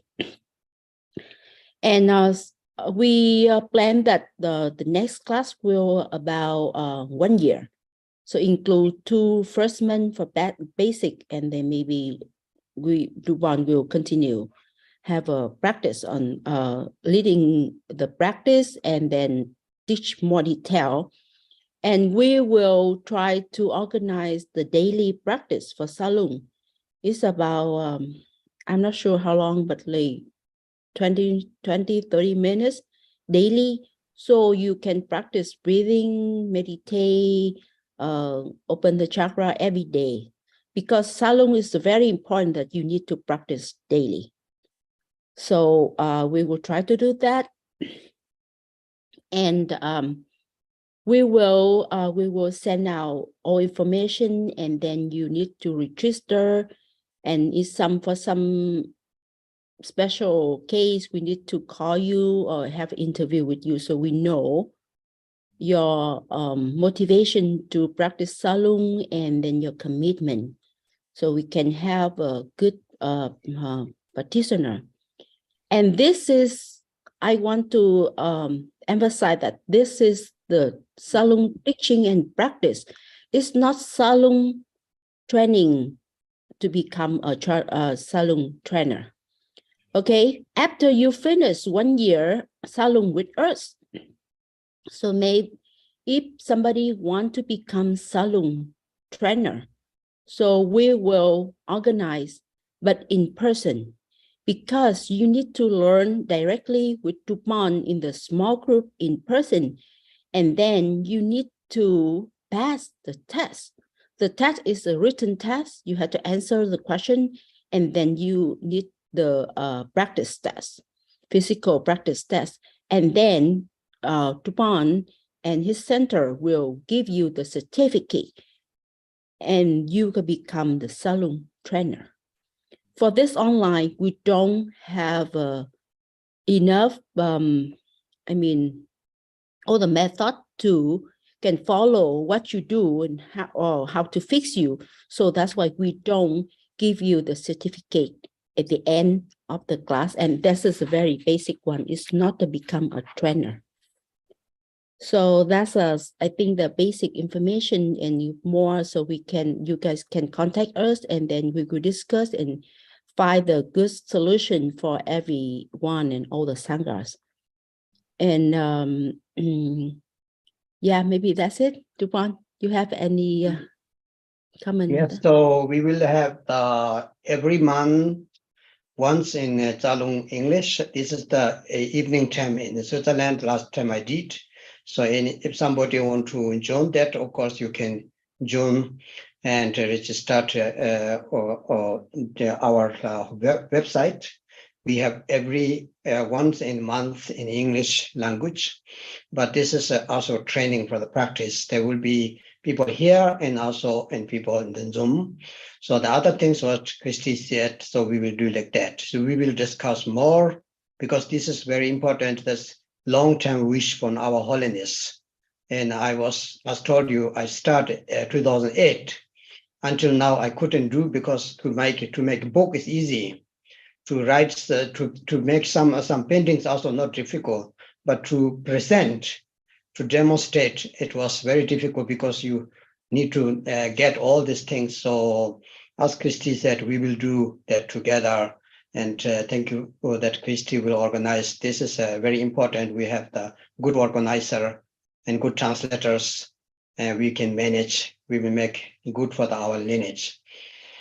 So now after that, we will read the text together, and you get transmission. And then this daily practice, as I said, next days, I will read and record, and Christy will help you guys to send out or you practice together, okay?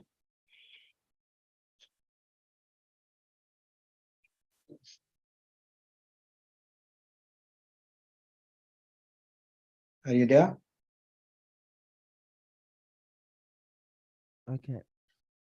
Chị Christy gửi lời tri ân sự hiện diện của đại chúng trong suốt những cái thời gian mà chúng ta đã đi qua các cái lớp, chẳng hạn như là Kim Cang Huệ Mẫu rồi cho đến lớp Salung này. Thì thực ra nói về Salung thì DRUPON đã rất là nhiều năm giảng bằng tiếng Đức cho cộng đồng tu bên đó, cho đạo tràng bên đó. Tuy nhiên là trong một cái lần mà gặp với là sư tổ, thì tổ đã cho phép dạy rộng rãi một vài, tức là cho phép chỉ một vài những cái bài tập, những cái liên quan đến Salung mà thôi. Thì lúc đó thì vẫn tiếp tục thảo luận xem là cái bài nào thì sẽ học được online và cái bài nào thì bắt buộc phải học trực tiếp. Và sau một vài những cái buổi thảo luận như vậy thì ban tổ chức và thầy đã đưa ra được cái chương trình để mà tức là chọn ra được những cái bài nào để có thể truyền dạy được online.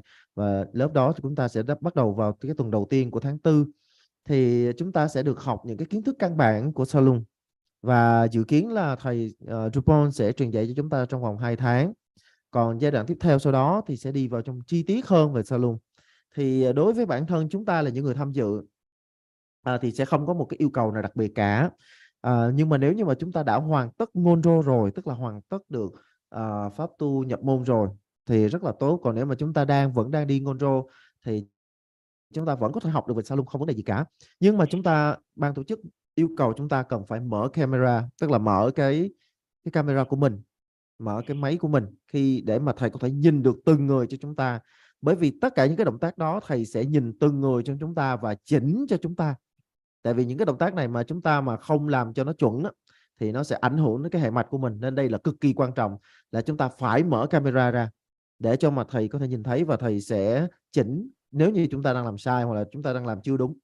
Và đó là điều đầu tiên, là phải mở camera. Thứ hai là chúng ta cần phải đăng nhập vào với cái tên, bằng cái tên mà chúng ta đã đăng ký với ban tổ chức. Có nghĩa là với cái tên mà mình đã đăng ký thì mình đăng nhập vào thì ban tổ chức sẽ biết là chúng ta là như thế nào. Còn nếu mà mình đăng nhập với cái tên khác thì sẽ rất khó để chúng ta có thể để ban tổ chức có thể hướng dẫn lại cho mình, hoặc là thầy chỉnh lại cho mình. Và thứ ba là chúng ta sẽ không có livestream, cũng như là sẽ không có gửi video ra đâu. Cho nên là tuy nhiên là về bản thân chúng ta thì chúng ta có thể tự thu, chúng ta có thể tự thu được, tự record được những cái hình ảnh hoặc là những cái bài tập của thầy, nhưng tuyệt đối không chia sẻ. Tức là tự mình thu hình và tự mình dùng thôi. Mình tuyệt đối không chia sẻ cho những người mà nhất là những người mà họ không tham gia trong cái lớp này, hoặc là những người mà họ không hề có kiến thức gì cả. Chúng ta tuyệt đối không có chia sẻ. Mình tự thu thì mình chỉ có là cái tài liệu của bản thân mình mà thôi. Thì lớp tiếp theo này chúng ta sẽ dự kiến là kéo dài trong khoảng 1 năm. Rồi sau đó là chúng ta sẽ tùy xem tình hình, rồi thầy cũng sẽ xem tình hình, là thầy sẽ có những cái bước tiếp theo trong cái việc mà giảng dạy về salon này. Và chúng ta cũng hy vọng là chúng ta sẽ có một cái buổi cộng tu hàng ngày. Tức là một khi mà mình đã có kiến thức rồi thì mình phải tập, chứ không phải là mình học xong rồi mình bỏ đó. Tại vì khi mà chúng ta đã học xong salon rồi thì chúng ta cần phải giống như là rèn luyện mỗi ngày để cái hệ mạch khí và tinh của chúng ta nó vận hành. Tức là từ khi mà mình học rồi thì mỗi ngày chúng ta đều giống như là vận hành cho cái hệ thống kinh mạch của mình vậy. Và ban tổ chức sẽ gửi thông tin ra, rồi chúng ta sẽ phải đăng ký, và nhớ là chúng ta đăng nhập vào tên nào thì chúng ta cần phải đăng ký với tên đó. Và rất có thể rằng là ban tổ chức cũng sẽ phỏng vấn để xem là thực sự chúng ta đã sẵn sàng, những cái kiến thức của mình đã sẵn sàng cho cái việc học salon này hay chưa, vân vân. Thì việc học salon này thì chúng ta sẽ học những cái kiến thức, và sau 1 năm thì chúng ta sẽ có được những kiến thức cơ bản, nhưng chúng ta vẫn chưa thể nào mà chúng ta có thể chỉ lại cho người khác được.